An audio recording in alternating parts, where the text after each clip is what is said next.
আসসালামু আলাইকুম, আমি ডক্টর ফাহাদ বলছি। আমি যদি তোমাদেরকে প্রশ্ন করি যে বলো তো গ্যামো পেটালি কি, তো কিছুক্ষণের জন্য হয়তো বা তোমাদের মাথায় অনেক চিন্তা আসবে যে না, এটা তো ভাই পড়ি নাই। সো তোমাদের ম্যাক্সিমাম স্টুডেন্টের যেটা হয়, কোনো শব্দ যখন তোমরা নতুন শুনো, অর্থাৎ আগে কখনো এটা শুনো নাই বা পড়ো নাই, তখন তোমরা সাথে সাথে একদম নিরাশ হয়ে যাও যে না ভাই, এরকম কিছু তো শুনি নাই। বাট তোমরা কখনো চিন্তা করো না যে আচ্ছা দেখি তো এই ওয়ার্ডটার মধ্যে যে লেটারগুলো আছে, বা এখানে কিন্তু দেখো একটা জিনিস আমি তোমাদেরকে বলে দিই, এই টোটালটা হচ্ছে একটা শব্দ। তো এটা তো ডেফিনেটলি গ্রিক অর ল্যাটিন শব্দ, ইংরেজিতে লেখা, ইংরেজি তো না। এবং মনে রাখবা যে দুইটা গ্রিক বা ল্যাটিন শব্দকে একসাথে করতে গেলে মাঝখানে ও বসে। যেমন লিপিড আর প্রোটিনকে তুমি যদি একসাথে লেখো তাহলে কিন্তু বলতে হয় লিপোপ্রোটিন। তো সেরকমই এখানে কিন্তু বলা আছে গ্যামো পেটালি। তার মানে এই যে ওটার এপাশটা হচ্ছে একটা শব্দ, এটা হচ্ছে আরেকটা শব্দ। এবং এখন যদি তুমি এই শব্দ আর এই শব্দটাকে একটু আলাদা করে চিন্তা করো, তাহলে আমার বিশ্বাস যে দুটো শব্দই তোমার জানা। যেমন গ্যামো বা গ্যামেট, এই জাতীয় শব্দ কিন্তু তুমি শুনেছো। তুমি জানো যে গ্যামেট মানে হচ্ছে জননকোষ, আর জননকোষ যখন মিলিত হয় এই ব্যাপারটাকে বলে গ্যামাস। গ্যামাস মানে মিলন। যেমন আইসোগ্যামাস, আইসো শব্দটার অর্থ হচ্ছে একই, গ্যামাস অর্থাৎ একই রকম গ্যামিটের মিলনকে আমরা বলি আইসোগ্যামাস। তো সেরকম গ্যামো পেটালি, গ্যামো কথাটার অর্থ হচ্ছে মিলিত হওয়া বা যুক্ত হওয়া। আমি যদি লিখে দিই যুক্ত হওয়া। আর পেটালি বা পেটাল, তুমি আমার ঠিক আগের ক্লাসে আমি বলেছি যে পেটাল কি। পেটালের বাংলা হচ্ছে পাপড়ি, এবং দলের অংশ হচ্ছে পেটাল বা পাপড়ি বা দলাংশ, তাই না? এই ব্যাপারটা কিন্তু আমরা এর আগে শিখেছি। তাহলে এখন নিজেই চিন্তা করো, তুমি এটার মানেও জানো, এটার মানেও জানো, তাহলে এই পুরো ওয়ার্ডটা কিন্তু আর কঠিন লাগবে না। এবং এটা কিন্তু জ্ঞানমূলকে আসে, পাশাপাশি এমসিকিউতেও আসে। তাহলে গ্যামো মানে যদি হয় যুক্ত, আর পেটাল মানে যদি হয় পাপড়ি বা দলের অংশ, তাহলে গ্যামো পেটালি মানে যে ফুলে দলের এই অংশগুলো অর্থাৎ পাপড়িগুলো পরস্পর যুক্ত থাকে, সেটাই হচ্ছে গ্যামো পেটালি। ব্যাপারটা ক্লিয়ার করি। ধরো আমার এই যে 5টা আঙ্গুল, এই 5টা আঙ্গুল এখন কিন্তু একটা আরেকটা থেকে কি সেপারেট আছে, অর্থাৎ আমি বলতে পারি এটাকে মুক্ত আঙ্গুল, অর্থাৎ আঙ্গুলগুলো পরস্পর কিন্তু এখন যুক্ত না। বাট যখন এটা এরকম একত্রিত হয়ে যাবে, এখন কিন্তু আমি এটাকে বলবো যুক্ত আঙ্গুল। তো যুক্ত মানে যদি হয় গ্যামো, আর আঙ্গুলকে আমি ধরো আঙ্গুলই বললাম, ফ্যালাঞ্জেস বলে, ওটা গেলাম না, তাহলে এটাকে আমি কিন্তু বলতে পারি যে গ্যামো আঙ্গুল অর্থাৎ যুক্ত আঙ্গুল, তাই না? আর এখন এটাকে কি বলবো সেটা একটু পরে আসছি। তাহলে আশা করছি যে গ্যামো পেটালি কাকে বলে এটা বুঝতে পেরেছো।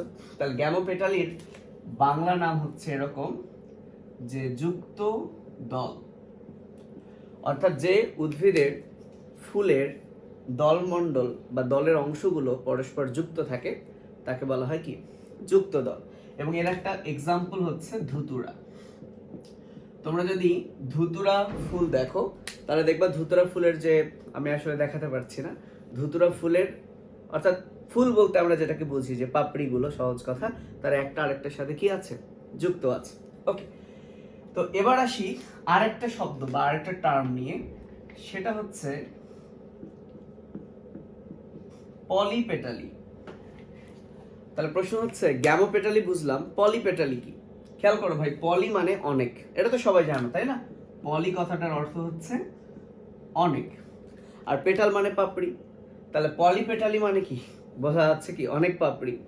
তো যেটা গ্যামো পেটালি, আসলে সেটাতেও কিন্তু অনেক পাপড়ি ছিল, কিন্তু তারা যুক্ত ছিল, তাই তাদেরকে আমরা বলেছি গ্যামো পেটালি। তো যুক্ত থাকার কারণে মনে হচ্ছে যে এটা টোটালটাই হচ্ছে একটা জিনিস, তাই না? বাট যখন এই পেটালগুলো, ধরো এই আঙ্গুল, এগুলো পেটাল, এই পেটালগুলো সেপারেট থাকবে, মুক্ত থাকবে, তখন কিন্তু পেটাল যে অনেকগুলো সেটা কিন্তু স্পষ্ট বোঝা যাবে। এবং এই ব্যাপারটাকেই আমরা তখন বলবো পলিপেটালি। অর্থাৎ পলিপেটাল মানে এখানে বোঝাচ্ছে অনেক পাপড়ি। সো অনেক পাপড়ি ওখানেও ছিল, কিন্তু এখানে অনেক পাপড়ি বলতে কি বোঝাচ্ছে, যে অ্যাকচুয়ালি পাপড়িগুলো সেপারেট, তাই দেখতে কি অনেক লাগছে। তো এ কারণেই পলিপেটালির যেহেতু আগেরটা ছিল যুক্ত দল, তাহলে এর বাংলাটা হয়ে যাবে বিযুক্ত দল, বা আমরা বলতে পারি মুক্ত দল, বা আমরা কি বলতে পারি মুক্ত দল। এবং এর একটা এক্সাম্পল হচ্ছে সরিষা।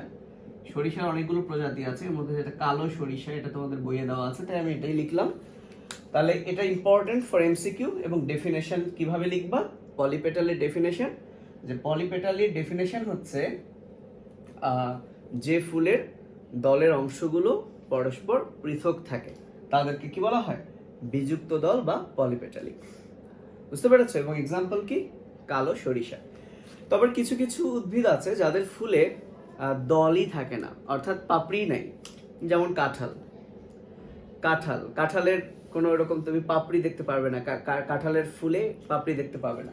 তাহলে তুমি এখন বুদ্ধি করে বলো তো তাকে কি বলা যায়? যেহেতু পেটাল বা পাপড়ি নাই, আমরা জানি কথাটার অর্থ কি? নাই। তাহলে আমরা তাকে বলবো অ্যাপেটালি। মানে যেহেতু নাই, তাহলে তাকে আমরা কি বলবো? অ্যাপেটালি। এবং অ্যাপেটালির আরেকটা নাম খুব ইম্পর্টেন্ট, সেটা হচ্ছে মনোক্লামাইডি। তাহলে কি কি বললাম? মনোক্লামাইডি বা অ্যাপেটালি। এর অর্থ হচ্ছে যে ফুলে কোনো দল নাই, এবং এর এক্সাম্পল হচ্ছে কাঁঠাল। এবং আরেকটা যেটা ইম্পর্টেন্ট জিনিস আমি বলতে চাই, এই যে 3 ভাগে আমি ভাগ করলাম, পলিপেটালি, গ্যামোপেটালি অ্যান্ড মনোক্লামাইডি, এই 3টাই হচ্ছে মূলত উপশ্রেণী। তোমরা জানো উদ্ভিদের কি শ্রেণী বিভাগ করা যায়, জগৎ, পর্ব, এরকম আছে না উদ্ভিদ জগৎ থেকে শুরু করে। তো এই 3টা হচ্ছে উপশ্রেণী। তাহলে উপশ্রেণী কার আন্ডারে থাকবে? শ্রেণীর আন্ডারে। তো আবৃতবীজী যে উদ্ভিদগুলো, আবৃতবীজী উদ্ভিদ, এই উদ্ভিদগুলোর 2টা শ্রেণী আছে। একটা হচ্ছে একবীজপত্রী আর একটা হচ্ছে দ্বিবীজপত্রী। একটা হচ্ছে দ্বিবীজপত্রী আর একটা কি? একবীজপত্রী। তো বীজপত্রের ইংরেজি হচ্ছে কটিলেডন। বীজপত্রের ইংরেজি কি? কটিলেডন। ঠিক আছে? তো দ্বি মানে যেহেতু 2, তাহলে ডাই মানে হচ্ছে কি? 2, এবং এর শেষে একটা এস লাগাও। তাহলে দ্বিবীজপত্রী এই শ্রেণীটার ইংরেজিতে আমরা বলবো ডাইকটিলেডনেস। ইংরেজি বলতে অ্যাকচুয়ালি আমরা ল্যাটিন গ্রিক ভাষায় বলবো ডাইকটিলেডনেস। তাহলে একবীজপত্রী এর অপর নাম কি হবে? মনো মানে যেহেতু এক, তাহলে মনোকটিলেডনেস বা লেডনেস। ওকে? তো এই যে দ্বিবীজপত্রী উদ্ভিদ আছে, এই দ্বিবীজপত্রী ডাইকটিলেডনেস এটা কিন্তু শ্রেণীর নাম। কিসের নাম? শ্রেণীর নাম। এবং এর আন্ডারে 3টা উপশ্রেণী আছে। এর আন্ডারে কয়টা উপশ্রেণী আছে? 3টা উপশ্রেণী আছে। উপশ্রেণী 1, 2, 3। এর মধ্যে একটা হচ্ছে পলিপেটালি, একটা হচ্ছে গ্যামোপেটালি, আর একটা হচ্ছে মনোক্লামাইডি। তাহলে এটার বাংলা হচ্ছে বিযুক্ত দল, যুক্ত দল এন্ড দলহীন উদ্ভিদ। ঠিক আছে? এখন প্রশ্ন হচ্ছে ভাইয়া এটা আপনি কোথা থেকে পড়ালেন আজকের টপিকটা? খেয়াল করো, আমরা নগ্নবীজী এবং আবৃতবীজী উদ্ভিদের আগের যে চ্যাপ্টারটা পড়াচ্ছিলাম, আগের যে টপিকটা আমরা পড়িয়েছি সেটা হচ্ছে একটা পুষ্পের স্ট্রাকচার, গঠন। তো পুষ্পের গঠনে কি ছিল? দল ছিল। তাহলে এই দলের উপর ভিত্তি করে কিন্তু উদ্ভিদকে আবার ভাগ করা যায়। তো এই টপিকটা তোমরা এক্স্যাক্টলি পাবা উদ্ভিদ বিজ্ঞানের প্রথম অধ্যায় শুরু হওয়ার ঠিক আগে। উপক্রমণিকা বলে একটা টপিক আছে, উপক্রমণিকা অর্থাৎ অধ্যায় শুরুর আগে। সেখানে বেনথাম ও হুকারের একটা বিশাল ছক আছে, তোমরা হাসান স্যারের বইয়ে পাবে না, অন্যান্য আরো যদি বই থাকে পাবে। তো হাসান স্যারের বইয়ে না থাকার কারণে আমি ভাবলাম এই বিষয়টা তোমাদেরকে আমি বলে দিই। এটা আজমল স্যারের বই আছে, উদ্ভিদ বিজ্ঞান আজমল স্যারের বই আছে। সো তোমাদের বই না খুঁজলেও হবে। এখন আমি তোমাদেরকে যেহেতু এটা শেখালাম, তোমাদেরকে আমি 2টা শব্দ দিব, তোমরা ঝটপট আনসার করবা। বা আমি তো আর বুঝতে পারবো না এখন, বাট তুমি চিন্তা করো তো এই 2টা শব্দের অর্থ কি হবে। একটা হচ্ছে পলিসেপালি, বা আমি যদি এভাবে বলি পলিসেপালাস, অর্থাৎ যে উদ্ভিদ পলিসেপালি উদ্ভিদ, এর ফুলগুলোকে আমরা কি বলবো? পলিসেপালাস। তো পলিসেপালাসও বলতে পারি, পলিসেপালিও বলতে পারি। দেন আরেকটা হচ্ছে কি? গ্যামোসেপালাস। তাহলে এটার আনসার লাইভ হলে হয়তো আমি বলতাম যে এখনই বলো, তো আমি একটু বলে দেই। তাহলে এখানে গ্যামো আর পলি এই ব্যাপারটা একটু আগেই শিখলা। তাহলে এখানে নতুন আসলো সেপাল। তোমরা জানো বৃত্তির অংশকে বলা হয় বৃত্তাংশ বা সেপাল। তাহলে এখন বুঝতেই পারছো, গ্যামো মানে যেহেতু মিলিত হওয়া, যুক্ত, তাহলে বৃত্তাংশ অর্থাৎ বৃত্তির অংশগুলো যখন পরস্পর যুক্ত থাকবে সেটাকেই আমরা কি বলবো? যুক্ত বৃতি, যেমন জবা, জবার বৃত্তিগুলো একটা আরেকটার সাথে কি থাকে, যুক্ত থাকে। আর পলি মানে কি, অনেক বৃত্তি বা অনেক বৃত্তাংশ, অর্থাৎ বৃত্তাংশগুলো মুক্ত থাকার কারণে মনে হয় যে অনেক। সো পলিসেফালাস এর বাংলা হচ্ছে মুক্ত বৃত্তি। এবং এর একটা এক্সাম্পল মনে রাখতে পারো, সন্ধ্যা মালতী, সন্ধ্যা মালতী।